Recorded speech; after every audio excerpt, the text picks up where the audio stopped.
Ayo ibadah tahajud diusahakan ya. Walaupun di sini subuhnya robah-robah terus ya.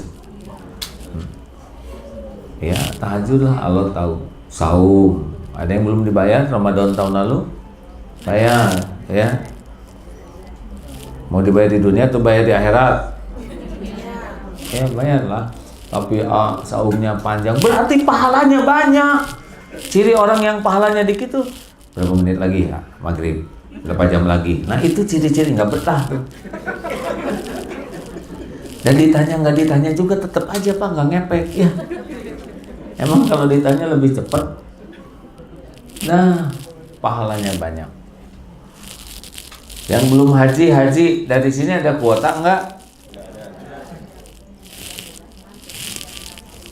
Berangkatlah mumpung digampangin oleh Allah. Di Indonesia susah Pak, susah. Di sini mumpung dimudahkan Allah, cepat jual apa aja berangkat kalau udah mampu ya. Jangan kebanyakan tabungan keburu mati nanti.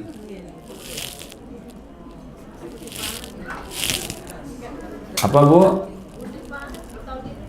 Musim panas di Arab. Terus jadi gimana? Emang Ibu masih panjang umur? Kan?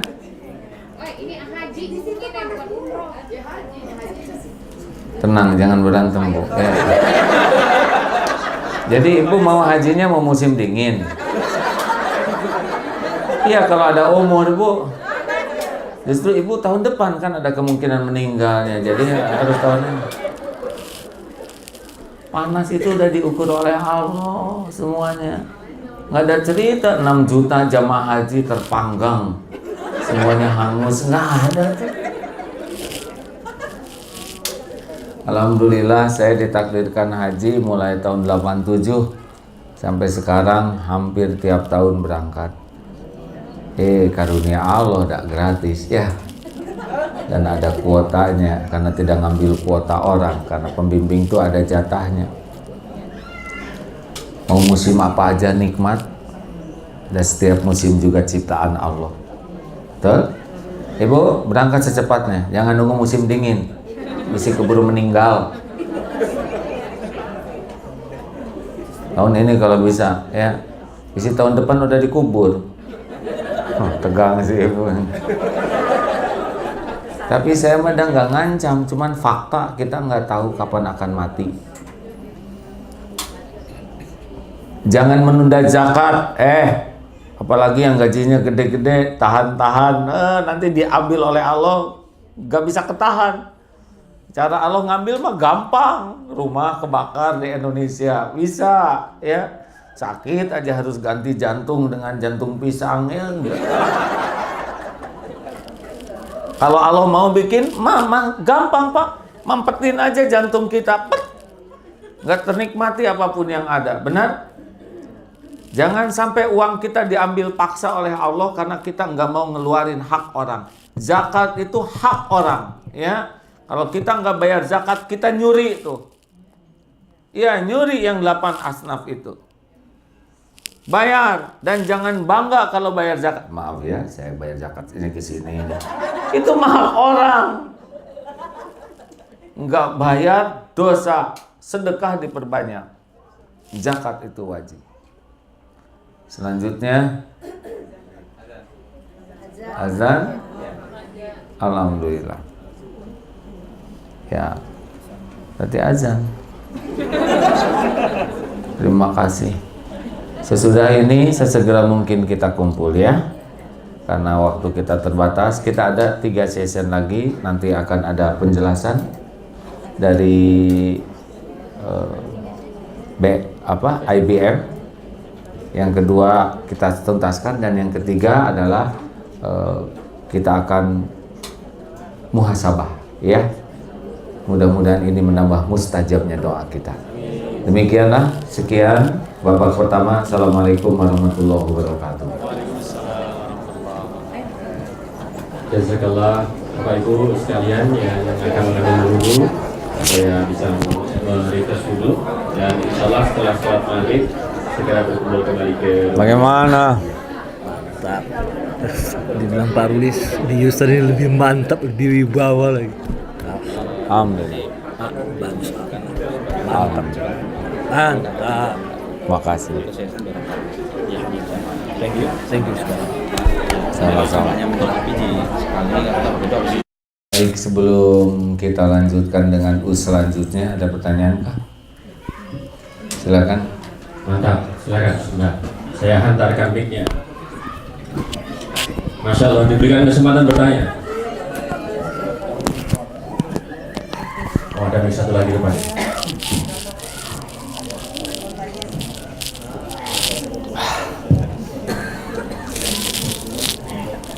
Itu KM Ketua Murid mau di sana saja, Pak Heng, Bu Heng. Sini. Terima kasih KM ini. Silakan. Bismillahirrahmanirrahim. Assalamualaikum warahmatullahi wabarakatuh. Barakallahu fiik, Adin. Amin. Amin. Sebenarnya ini pertanyaan juga titipan dari beberapa teman mengenai kemarin poin kedua yang tentang ridho. Ketika kita mendapat suatu musibah, kemudian kita udah merasa bahwa sesuatu itu tidak cocok dengan keinginan kita, lalu kita harus ridho. Nah, proses ketika kita mencapai sebuah keridhoan itu berbeda-beda tiap orang. Dan ketika ada waktunya ketika kita sampai kepada ridho tersebut, kemudian itu balik lagi. Artinya kita mengeluh lagi. Sebenarnya bagaimana langkah-langkah yang kita harus lakukan supaya kita tuh tetap ridho terus. Sedangkan ridho itu kalau tidak salah pernah menyebutkan ketika pukulan pertama. Jadi kalau udah pukulan berikutnya berarti sebenarnya itu dia tidak ridho, baru proses, baru sampai datang ridho itu. Jazakallahu khairan. Assalamualaikum warahmatullahi wabarakatuh. Waalaikumsalam warahmatullahi wabarakatuh. Gini ya, Allah tuh menciptakan kita tuh, Allah tahu persis lah keadaan kita, kadar intelektual kita, tingkat keimanan kita. Jadi kalau Allah ngasih ujian juga udah sangat diukur oleh Allah, karena Dia tahu kita lebih tahu dari siapapun. Ya. Kenapa kita bisa menjadi lebih mudah ridho? Ini ilustrasinya kan kemarin udah diceritakan di sini belum? Di ruangan gelap gulita, di ruangan gelap, kepala kita ada yang mukul pakai gulungan koran. Bu, ibu, ini lagi nanya ya. Ibu dipukul lah. Kira-kira ngambek tidak kita nih? Ngambek kan? Pas dinyalain, ternyata yang mukul itu pakai gulungan koran itu mertua. Udah ngasihin anaknya, juga ngasih deposito 3 miliar dan mobil serta apartemen. Kira-kira jadi nggak ngambeknya? Jawab, nggak jadi. Nah, ketika kita tahu ujian ini datang dari yang maha baik, yang selama ini selalu berbuat baik kepada kita, jadi di mana kita nggak ridhonya? Jadi penyebab utama kita nggak ridho adalah karena kita belum mengenal dan yakin Allah itu maha baik. Jadi itu masalahnya. Nah, gimana supaya kita sekarang jadi yakin? Yakin itu satu lewat ilmu, dan yang kedua lewat riyadhah, mujahadah. Ya, karena yakin itu akan kuat kalau ada bukti, benar? Saya rada enak tadi, abang nanya, wah ceramahnya mantap. Sebetulnya mantap ini datangnya sederhana, karena udah ngalamin gitu. Saya sekarang nggak ragu kalau dihina orang tuh nggak bikin kita hina, karena saya udah ngalamin dihina orang, misalnya rame, dan kita udah bisa ya dengan pertolongan Allah menyikapinya, dan ternyata nggak bahaya dihina tuh, jauh lebih bahaya kita menghina orang. Nah, sebuah ilmu dan riyadhah prakteknya ini menjadi sebuah bukti, itu nambah yakin. Seperti maaf ya, mujahadah, pengen yakin bahwa uang itu tidak berkurang dengan sedekah. Sedekah aja cobain. Pertama potong 5%. Jadi miskin enggak, nama lo potong 10%. ternyata nggak miskin juga, potong 20%. Kenapa jadi tegang begini? Ini kan baru rencana, Pak. Tuh, rencana aja kan udah tegang. Ada 5% masih ngangguk, 10% mulai mikir, loh. Gitu. Kalau ada kamera jelas dari sini. Saya, Pak, kalau sekarang ada yang ngasih 10 miliar nih, blok aja ke meja saya bagi 2. Ibu-ibu 5 miliar, bapak-bapak 5 miliar. Ah, mana dong? Saya ngelamun lagi, Pak, 100 miliar sendirian. Masa ngelamun aja pelit ya? Jadi Bu, kalau yakin itu datangnya dari terus tambah ilmu tentang Allah dan latihan, mujahadah, riyadah. Kayak naik sepeda lah, ya. Tahu ilmu kalau nggak latihan nggak bisa, betul tidak? Mahirnya kita mengendalikan sepeda berbanding lurus dengan latihan kita. Tadi Abah, mana Abah? Abah panah. Waduh, saya lihat Abah mana tadi. Usia Abah berapa sekarang, Bah? Bah? Yang betul. Oh, beliau memanah jaraknya 2 kali dari panah yang biasa saya panahkan. Mantap. Dan ketika saya coba busur beliau, nggak naik tuh tangan saya. Beliau tidak bisa tuh manah setepat itu dengan busur seberat itu tanpa berlatih. Yakin, Bang? Pasti berlatih. Ya. Nah, ini namanya mujahadah. Untuk yakin ke Allah juga ada latihannya. Seperti latihan mengatasi menahan marah, ya. Ini harus latihan sampai nanti kita enak gitu mengendalikan. Oh, ternyata enak mengendalikan marah. Latihan membalas keburukan dengan kebaikan. Ini kalau sekali ceramah langsung praktek atau saya nggak ada yang dengar, ya. Harus ada latihan sama, Bu. Saya juga dilatih oleh guru saya dulu gitu, berikan apa yang orang sukai. Dulu saya punya cincin ada lafaz Allah, orang ngeliatin terus, aduh, ingat nasihat guru saya, harus dikasihin. Punya jam, jamnya keren. Sekarang udah nggak latihan itu lagi, ya.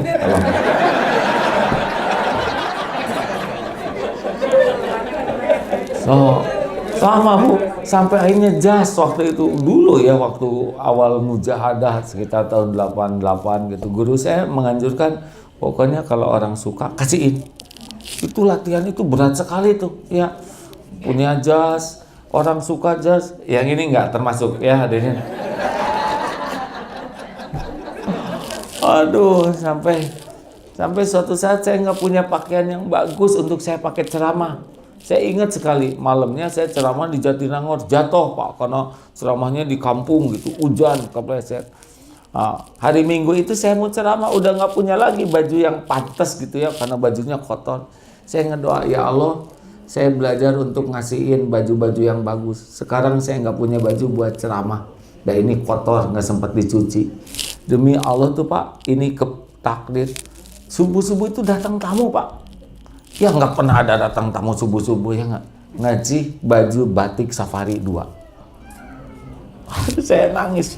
Ya Allah, benar pada jarang-jarang saya punya baju safari batik, ya nggak? Oh, pada waktunya Allah. No. Nah, kayak gitu tuh, Bu, latihan-latihan itu nambah keyakinan. Gitu, Bu. Makanya dunia keyakinan ini adalah dunia mujahadah. Latih gitu. Latihan sedekah, latihan melepas apa yang dicintai. Gitu. Halo. Dan yang ketiga harus bergaul dengan orang-orang yang yakin. Karena orang yang yakin itu menular. Jadi kalau kita ngobrol dengan orang ragu, kita ragu. Ngobrol dengan orang yang yakin, kebawa yakin. Orang yang ragu nggak pernah bisa meyakinkan. Karena dia sendiri nggak yakin, ya. Tapi orang yang yakin bulat kalau bicara tuh, Bu. Mantap. Belok kiri kanan ke supir taksi, tunggu dulu ya. Pokoknya kalau nggak ke kiri pasti ke kanan nih. Yang benar, Pak supir tahu nggak? Saya rasanya pernah ke sini. Yang benar, ini jalannya kok kayaknya bakal buntu. Yang benar, Bu, buntu gitu ini. Pasti kita nggak tenang, benar. Tapi Pak supir kok kesini sih? Bu, yakin lah Bu, Ibu dapat jalan terpendek, ongkos terendah pada waktunya nyampe. Tapi kelihatannya ini buntu. Bu, saya lahir di sini, besar di sini. Yakin ya Bu? Kalau nggak Ibu turun. Nah, kita bulat tuh, iya.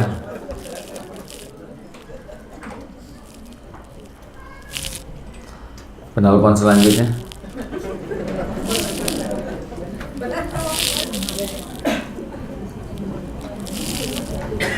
Assalamualaikum, maaf Pak, sebenarnya cuma mau ada pengumuman sedikit sebentar boleh. Tadi baru dapat berita duka dari murid bekas guru anak saya, kelas 3 SD, dia meninggal hari ini, dan besok kalau yang sempat untuk sholat Jumat di Taruh ada sholat jenazah sesudah sholat Jumat. Laki perempuan? Anaknya perempuan. Usia berapa? 3 SD, jadi sekitar 8-9 tahun, kanker. Terima kasih. Assalamualaikum Allahumma warhamwafi wa'fu anha. Hadirin, nah seperti ini ya, kita doakan mudah-mudahan Allah mengampuni. Ini anak perempuan usia 8 tahun, belum balik ya. Tanda-tandanya dicatatnya dosa atau kebaikan kalau sudah haid atau sudah mimpi basah bagi lelaki. Nah ini anak ini meninggal usia 8 tahun karena kanker. Secara manusia karena kanker, tapi aslinya bukan karena kanker.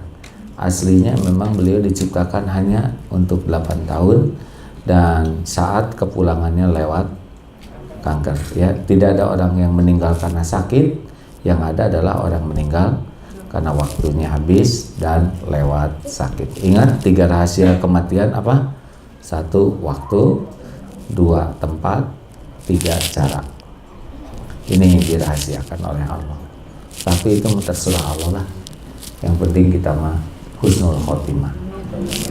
Nah, gimana anak ini meninggal? Dalam pandangan Islam ini anak tanpa dosa. Karena belum dicatat kebaikan dan keburukannya, belum balik. Sepenuhnya ladang amal bagi orang tuanya. Kalau orang tuanya ridho, bagaimana supaya ridho? Harus yakin ini adalah titipan Allah. Ya. Kemarin sahabat saya meninggal usia 51 tahun. Ini sahabat mencari ilmu, sahabat pesantren. Hari sebelumnya latihan memanah sama-sama. Lalu saya berangkat ke Jakarta. Saya dengar besoknya olahraga fitness pada asar. Selesai fitness pusing, berbaring biru ini ya, meninggal. Tidak nyangka sekali, kita rapat, nggak ada yang nyangka. Istrinya malam-malam sambil nungguin suaminya, aduh Pak, tapi istrinya mantep sekali. Nge-SMS AA, Kang Deden udah meninggal tadi sore.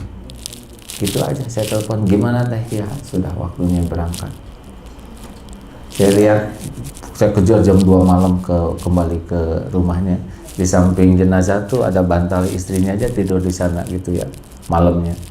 Dan nggak nyangka tuh ya, makanya kita harus sangat siap. Saya barusan dapat kiriman YouTube ini dari istri, nggak usah nanya istri yang mana atau gua.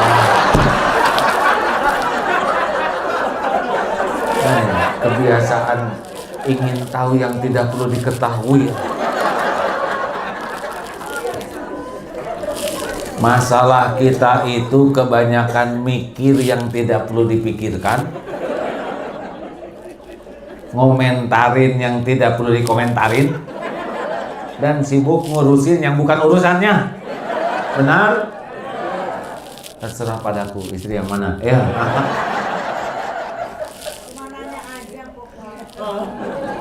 Ya tapi ibu nggak ada perlunya Bu. Baik Ibu, Aisyah emang nggak jengkel, udah biasa begini Bu ya. Bu, jadi kiriman YouTube itu menarik ya. Pertama presenter, judulnya adalah kita tidak tahu rahasia kematian. Sedang bicara di Arab ini, saudara-saudara sekalian meninggal.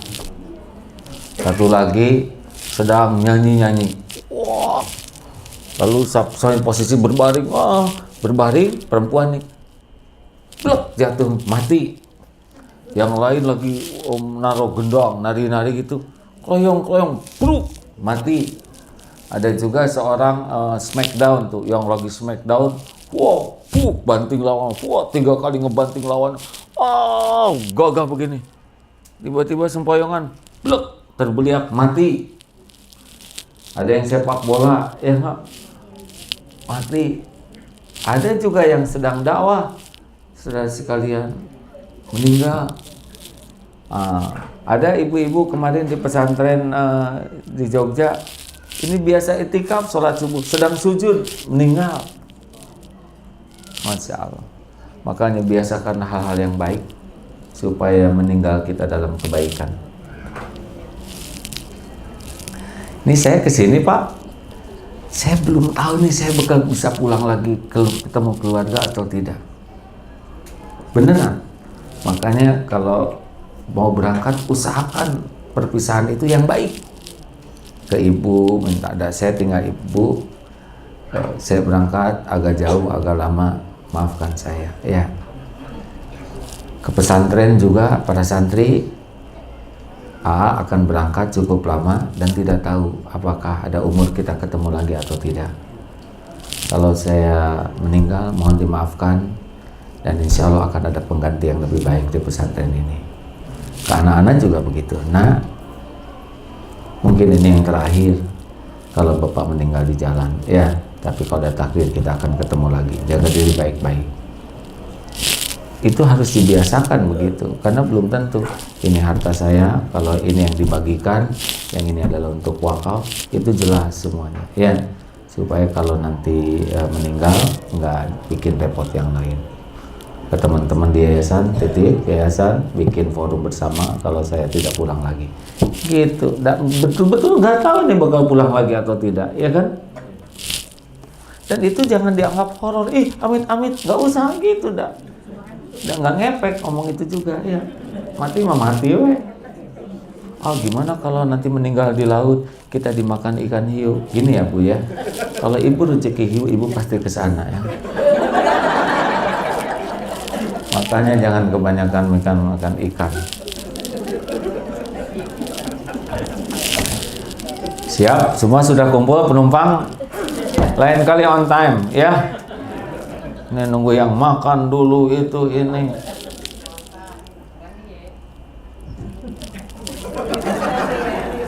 Emang tidak mudah menahan lisan itu ya. Cukup satu patah kata untuk jadi dosa ya. Satu apa? Hati harus tulus ya. Caranya supaya tulus kalau gaul dengan manusia itu cuma 3 resepnya. Berikan yang terbaik dari kita, jangan mengharap apa-apa dari orang, dari duniawi, dan harapkanlah orang untuk selalu jadi baik. Jadi kita tuh lihat orang salah tuh jangan ada puas, ingin dia bisa tobat ya. Lihat orang-orang yang tubuhnya penuh tato, jangan menghina ya, nggak ada gunanya menghina, benar. Mudah-mudahan bisa menjadi lebih baik. Selalu pikiran kita tuh adalah ingin orang jadi lebih baik, lebih bahagia, lebih selamat, lebih mulia. Walaupun dia orang yang nyakitin kita. Seperti dia punya utang ke kita, nggak bayar atau belum bayar. Mau doa apa? Sing mencret. Kali gata, kapan bayarnya kalau dia mencret terus ya? Dia punya uang dipakai beli obat. Dia kali gata, kapan kerjanya? Sehari-hari ngegaruk badan begitu. Salah doa hadirin. Ini serius hadirin. Sing sehat, sing rizkinya cukup keluar. Tapi dia nipu ke kita. Ya itu nipu aja udah jadi dosa. Enggak kita doain jelek aja udah dapat keburukan dari keburukannya. Kenapa kita harus lipat gandakan keburukan? Benar? Dan doa jelek tuh ke kitanya juga, wajah kita. Ya Allah, napasnya aja jadi sing ambe ya.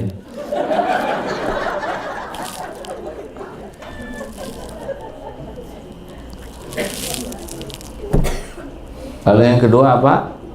Ibadah harus bagus ya. Kita diciptakan itu untuk mengabdi ke Allah. Ingat ya, semua ibadah bukan menguntungkan Allah, tapi menguntungkan diri kita sendiri. Bahagia, mulia, selamat. Jadi kalau kita nggak mau ibadah, ya kita harus siap-siap. Tadi saya diskusi dengan Pak siapa tuh Pak Ipung. Kalau orang sujud, ada seorang profesor apa? Pak Ipung? Mana Pak Ipung? Pak Ipung? Oh, beliau sedang mengamati dari jauh. Ya. Beliau seharian bersama saya tadi. Nah, waktu sujud itu ternyata hasil penelitian ada titik-titik tertentu yang memang tidak teraliri oksigen kecuali ketika sedang sujud. Nah, kan Allah udah janji, ala bizikrillah tatmainnul qulub. Camkan hatimu akan tentram kalau engkau ingat Allah. Nah, ingat Allah ini dengan sholat itu tidak semata-mata ingat Allah, cering, hati kita jadi tenang. Karena untuk tenang ini butuh kombinasi hormon dalam diri kita, ya. Ini ada suatu kerjaan otak pada diri kita tuh sehingga hati kita nyaman. Nah, ini pasti bisa dibuktikan dengan ilmiah. Kenapa orang sholat dengan baik, khusyuk, itu akan ada suatu kinerja di otak, teraliri oksigen sehingga dia menggerakkan hormon-hormon tertentu yang membuat kita merasa nyaman.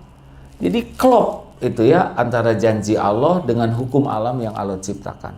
Jadi bukan sering tenang, itu pasti ada sebuah mekanisme pada diri kita yang bisa dibuktikan secara ilmiah. Makanya kalau kita ibadahnya bagus, wudunya bagus, zikirnya bagus, seperti Dr. Masaru Emoto itu mengadakan penelitian ilmiah tentang air, ya. Bagaimana air itu menjadi heksagonal kristal yang sangat indah dengan molekul yang sangat kecil sehingga dia bisa menangkap mineral dengan bagus kalau mendengar suara yang baik. Lalu dia mengadakan percobaan Asmaul Husna. Ini omongan apa katanya, kok air dibacakan bagus? Nah, tubuh kita ini 70% adalah air, ya. Jadi kalau kita banyak menyebut nama Allah, banyak baca Quran, banyak zikir, itu secara kimiawi struktur molekul di tubuh kita itu menjadi sangat bagus. 70% airnya ini. Ini kan di otak, di darah. Jadi benar-benar ala bizikrillah, ingat, hanya dengan ingat Allah hatimu akan tentram, itu adalah benar-benar dibuktikan secara ilmiah. Makanya kalau ibadah kita bagus, kita akan enak sendiri, benar? Nih contoh ya, inna sholata tanha anil fahsya'i wal munkar. Sesungguhnya sholat itu mencegah dari perbuatan keji dan mungkar. Allahu Akbar. Allah Maha Besar. Berarti segala sesuatu selain Allah bukan kecil, nggak ada apa-apanya, ya. We are nothing. Ini kita di sini nih, tapi di kota Houston ini kecil nih, padahal embassy konjen ini besar, tapi di kota ini kecil.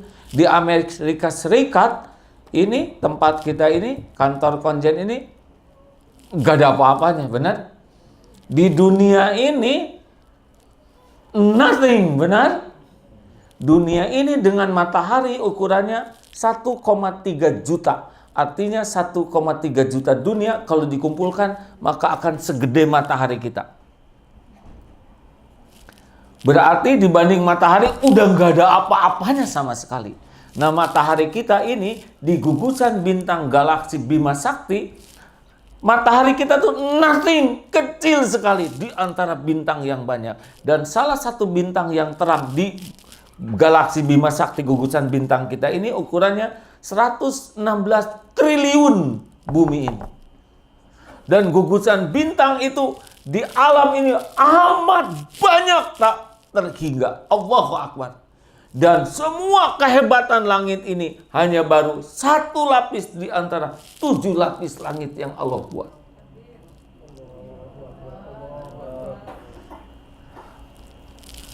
Allahu Akbar.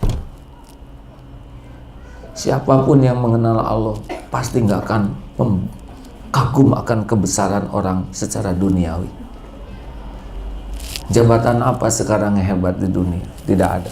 Nah, ini belum selesai, Bu. 7 lapis langit ini, ya nggak terbayangkan dahsyatnya ini. Ternyata hanya bagai sebuah giwang atau sebuah cincin yang disimpan di padang pasir dibanding kursi Yuhus samawati wal, kursinya Allah. Belum lagi arasnya Allah. Makanya Allahu Akbar, Allah Maha Besar. Udah nggak ada apa-apanya segalanya, betul? Pekerjaan, jabatan, bisnis, semuanya tidak apa, kecuali yang ini sedang lewat. Allah yang menggerakkan ya. Allah pasti ada akhirnya kan? Pasti ada akhirnya kan? Makanya jangan jengkel karena segalanya ada waktunya, betul? Itu udah nggak ada, betul tidak? Ibunya yang mana sih hadirin?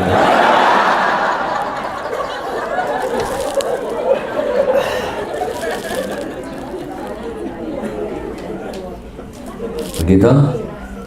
Lalu sholat diakhiri dengan apa? Salam. Assalamualaikum warahmatullah. Tengok ke kanan. Ini dahsyat sekali. Sholat itu supaya khusyuk. Yang lain kecil, gak ada apa-apanya. Hanya Allah penguasa segala-galanya. Tapi ketika selesai sholat, apa yang kita lakukan? Ke makhluk lagi kita seperti mendarat lagi dengan garansi. Assalamualaikum warahmatullah. Semoga Allah memberikan keselamatan bagimu, kalian, dan semoga Allah mencurahkan kasih sayangnya, rahmat, dan semoga Allah memberikan keberkahan. Berkah itu punya nilai tambah sampai akhirat. Ke kanan, assalamualaikum. Ke kiri, artinya seorang yang sholat itu adalah bikin garansi, saya tidak akan merugikanmu. Saya akan berjuang supaya menjadi jalan rahmat bagimu. Dan saya ingin berusaha melipat gandakan nilai manfaatmu. Gitu. Hebat tidak? Dahsyat orang sholat itu hadirin. Jadi kalau udah membesarkan Allah, ke dunia tuh udah khairun nas anfa'uhum linnas. Makanya kalau ibadah kita bagus tuh enak. Yang ketiga apa? Hidup harus lurus. Ulangi. Sekali lagi. Ihdinas siratal mustaqim. Nah, Pak, Bu, sebetulnya hidup ini lebih simpel. Coba kalau kita sekali lagi punya pembantu. Bi minta gaji berapa? Lalu Bibi berkata begini, Ibu, Bapak, saya ini belum kerja, baru datang. Sekarang begini aja, saya tahu Ibu Bapak orang terpelajar, Ibu Bapak orang yang tahu agama. Izinkan saya beritahu saya apa yang harus saya kerjakan dan apa yang tidak boleh saya kerjakan. Bapak Ibu nanti nilai sendiri, berikan kepada saya yang proporsional saja. Yang penting bagi saya sekarang, saya mengabdi di rumah ini. Apapun nanti yang akan diberikan, saya percaya Ibu Bapak adil. Kira-kira senang gak kepada pembantu seperti itu? Jawab. Jawab hadirin. Dibanding dengan yang minta gaji duluan belum kerja. Senang? Itu baru awalnya senang. Pas kita lihat, Masya Allah, disuruh ngerjakan B, ini yang wajib ruangan ini bersih ya. Ternyata selain ruangan ini bersih, pinggir-pinggirnya juga dibersihkan. Sehingga lebih bersih. B, yang ini jangan ya. Dan dia tidak menyentuh sama sekali apa yang dilarang. Rajin, kira-kira bakal dikasih bonus tidak? Tuh, dia yang wajib dilakukan, yang sunnah juga dia lakukan, bonus. Mungkin kita nggak mau, gajinya sih cuma 1,5 juta. B, katanya anaknya sekarang kenaikan kelas ya? Iya Bu. Udah punya sepatu belum dan tas? Yang kemarin juga masih ada. Kemarin anak saya ke Singapura beli itu kelebihan tasnya.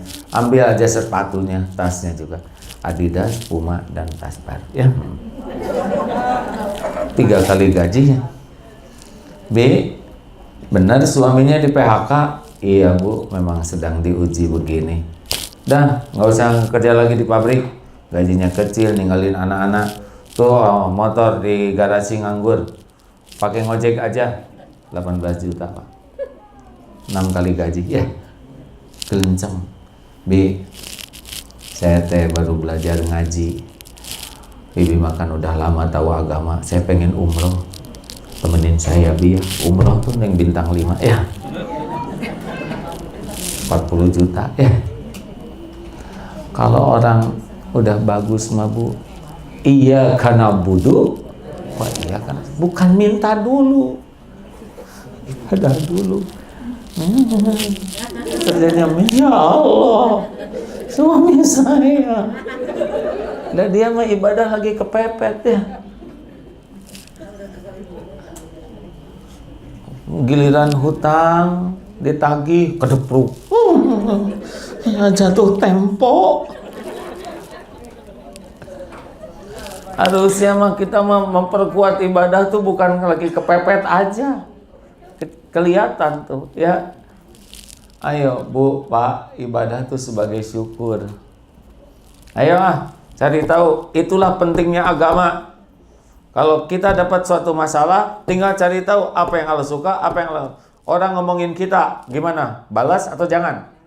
Ya udah itu aja. Saya juga nggak ngebales, tapi dia kan nggak enak lah orang kayak gini. Ya, saya sebetulnya memaafkan dia, tapi ya tunggu dulu lah.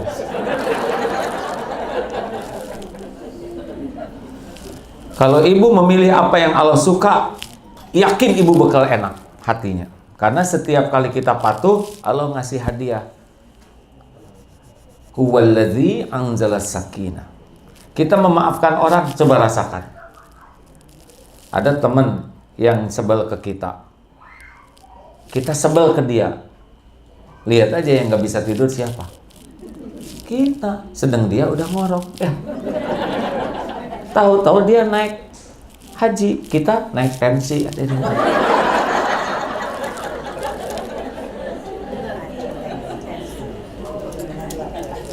Silakan. Kalau kita ngomongin kejelekan orang sambil ngaca, pasti ikut jelek wajah kita. Sebel banget. Gitu.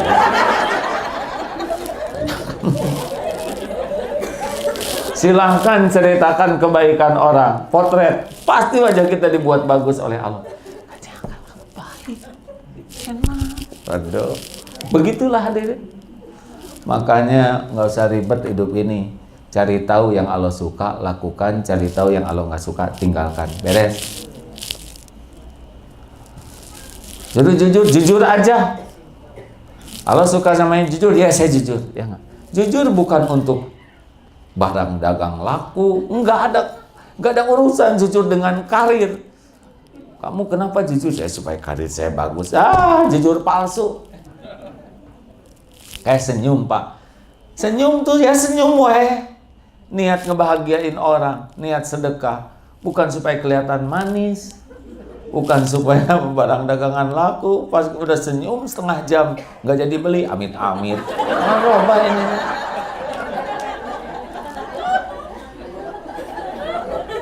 Makanya kalau mau melakukan sesuatu ya baik mah baik aja lah ya. Perkara jadi beli atau nggak beli ya memang nggak ada rezeki kita di sana. Nggak jadi beli ya nggak apa-apa, kita udah dapat pahalanya. Benar, tapi dia udah nyobain mangga saya 2, ya udah. Berarti ujian kita ya. Bu, Pak, nanti kalau di Indonesia beli nggak tahu kalau di sini bagus atau enggak. Ke tukang parkir, coba. Dia lihat di tempat parkir seharian kotaknya segede gitu. Tuh dia. 8 jam tuh terkurung di sana. Dan olehnya kan ke kanan terus, dia nggak bisa variasi. Itu berefek loh Pak. Gini. Bisa jadi tangannya penyang sebelah. Coba kita empati. Pas parkir berapa? 6.000. Saya 10.000. Kira-kira Allah suka nggak? Suka.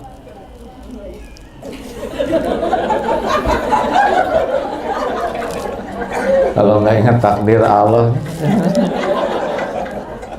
Begitu Pak, kalau polos tuh ya enak. Kita coba sekarang ibu-ibu jalan-jalan pasti masak.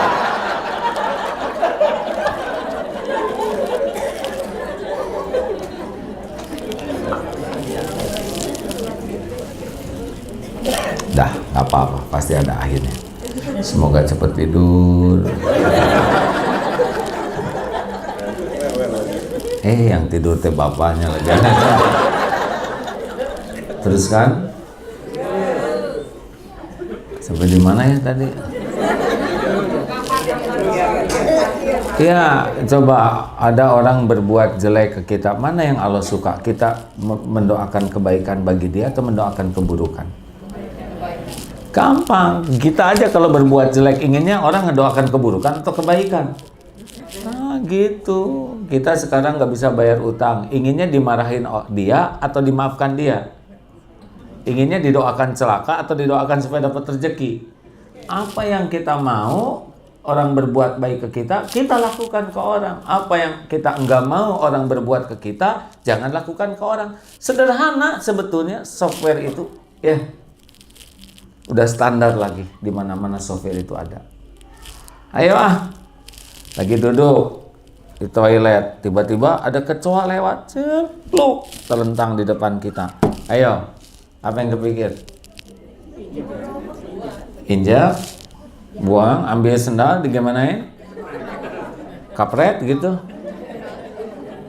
Gimana? Atau ditolong? Dia kan udah terlentang, nggak bisa tengkurap lagi tuh. Buang ke WC gitu.